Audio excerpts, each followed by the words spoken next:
The return to Sundance for Kevin Smith has been 22 years. Every time I come in, but this has been an insanely emotional trip this week because I went to the director brunch, which I've never gone to. 4 times I've had a movie here and I've never gone to the director brunch. I tried in '94, me and my producer Scott Mosier drove up to Sundance, the actual little town up there, to go to the director brunch. Couldn't find it, and then we were like, fuck it, let's leave. So I've never gone to the director brunch. 22 years later, like I was like, you know what, I'm gonna go. Because I wanted, this sounds so shitty, but I wanted to get a selfie with Redford. So I was like, I know he's gonna be there. As a lot of people do. Sean Redford, of course. So I go to the director brunch, and it's every year they have it for all the filmmakers. And Redford gets up and gives the old, like, we are indie speech, which I've never heard before, but I heard from other people, like, oh, he gives a wonderful speech.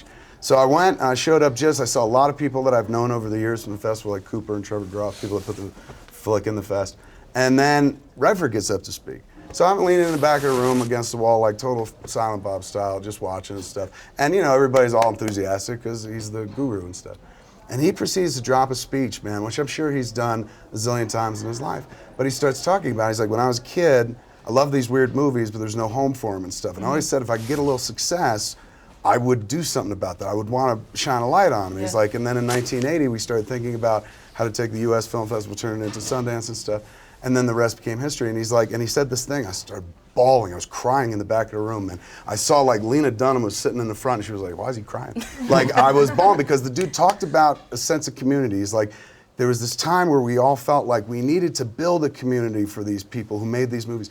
And you know, it was one sentence shy of being like the freaks and the you know, the people that I was a part of. Yeah. People were like, oh my God, I would love to make a movie, but I'm not part of that world or something. I don't feel normal like everybody else. I feel this real pull to the arts. The dude was literally talking about it. And again, he's probably given that speech 1,000 times. But I just started crying because I was like, this dude's telling the secret origin of my life. Yeah. Like, I know my life story. I work at the convenience store, I come up here with the movie, and then everything changes. Yeah. None of that happens unless that actor one day is like, I should give back. He said this thing about, like, you know, he's like, I'm big into the Native American community. He's like, you know, they believe whatever you take out, you got to put back, you got to replace. So he was talking about that stuff, and I'm sitting there hearing the secret origin of my career. Unless he does that, I don't do anything. I'm still working at a convenience store. And I realized, like, oh my God, my mom patronized this dude's movies. When I was a kid, she's like, I love Robert Redford. And because she patronized that dude's movies, like years later, that dude was like, hey, I got enough time and money to create a film festival. Yeah. And then years later, I got to go to the film festival. And then 22 years later, I come back with her. I didn't even have a kid last time. Come back with Lily Rose, Harley, Justin, and the rest of the cast in another convenience store movie. This one's set in Canada, so it shows growth as a filmmaker. No more just Jersey, now we're in Canadian convenience store. You've gone international. I didn't, and honestly, like, I'm glad I didn't, because I would be like, ah! And he would have been like, oh, crap. But I've heard him speak about the movies I've made, and I'd never been in the room with him. Yeah. And it was intense, man, because this is probably the one person in this world who I've never met who has the greatest impact on my life, like huge. So I did want, at the end, I wanted to go hug him, but he went right out.